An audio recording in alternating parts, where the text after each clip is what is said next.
দীর্ঘ ২০ বছর পর আজ রংপুরে যাচ্ছেন বিএনপি চেয়ারম্যান তারেক রহমান। এ নিয়ে আরো জানাতে সরাসরি যুক্ত হচ্ছেন সহকর্মী রফিকুল ইসলাম। রফিকুল, তারেক রহমানের আগমনের প্রস্তুতি কেমন দেখছেন আপনি? কি বলছেন নেতাকর্মীরা, কতটা উচ্ছ্বসিত তারা, বিস্তারিত জানাবেন।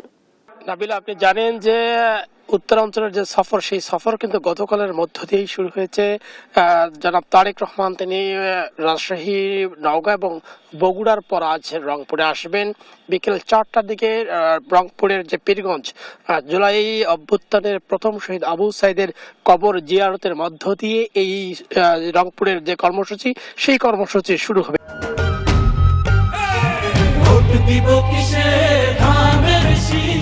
এখানকার বিএনপি নেতৃত্ব গতকাল আমাদেরকে জানিয়েছিলেন যে বিকেল 4টার দিকে তিনি রংপুর পীরগঞ্জে আসবেন এবং সেখানে আবু সাইদের কবর জিয়ারত, তার বাবা এবং মা এবং স্বজনদের সাথে সাক্ষাৎ শেষে সেখান থেকে তিনি রংপুর ঐতিহাসিক কালেক্টরেট মাঠের যে নির্বাচনী জনসভা, সেই জনসভায় তিনি অংশ নেবেন, এটি আমাদেরকে বলেছিলেন।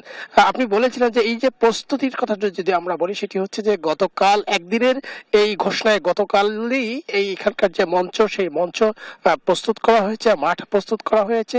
এখানকার বিএনপি নেতাকর্মীরা বলছেন যে ঐতিহাসিক কালেক্টরেট মাঠে অন্তত লক্ষাধিক মানুষ এখানে সমাগম হতে পারবে এমন এখানকার জায়গা রয়েছে। এরপরেও কিন্তু যেহেতু তারেক রহমান 21 বছর পর এই অঞ্চলে আসছেন, তাই মানুষের আবেগ, দলীয় নেতাকর্মীদের যে উচ্ছ্বাস, উদ্দীপনা, সেটি গতকাল থেকে আমরা লক্ষ্য করছি। সে কারণে এই মাঠের বাইরেও কিন্তু শহরের যে প্রধান সড়ক রয়েছে, সেই সড়ক এবং আশপাশের মাঠেও মাইক লাগানো হয়েছে, যাতে করে এখানকার মানুষ এবং এখানকার যারা নেতাকর্মীরা আছেন তারা তারেক রহমানের যে ঐতিহাসিক বক্তব্য, সেই বক্তব্য শুনতে পারেন, এমন আয়োজন করা হয়েছে।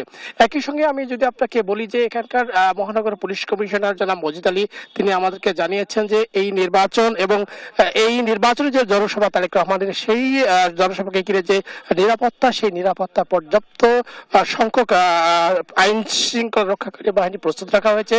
আমরা দেখেছি যে ইতিমধ্যেই কিন্তু বিজিবির যে সদস্য, সেই সদস্যরা এখানে মাঠে এসেছেন। সব মিলে আইন শৃঙ্খলা পরিস্থিতি এখন পর্যন্ত স্বাভাবিক রয়েছে। সর্বাত্মক যে প্রস্তুতি, সেই প্রস্তুতি নেওয়া হয়েছে। এখন অপেক্ষা তারেক রহমান বিকেল 4টার যে সমাবেশ, সেই সমাবেশকে ঘিরেই নেতাকর্মীরা ইতিমধ্যে আসতে শুরু করেছে। নাবিলা, বিএনপি মনে করছেন যে সর্বকালের সবচেয়ে বড় সমাবেশ হবে আজকের এই তারেক রহমানের সমাবেশ।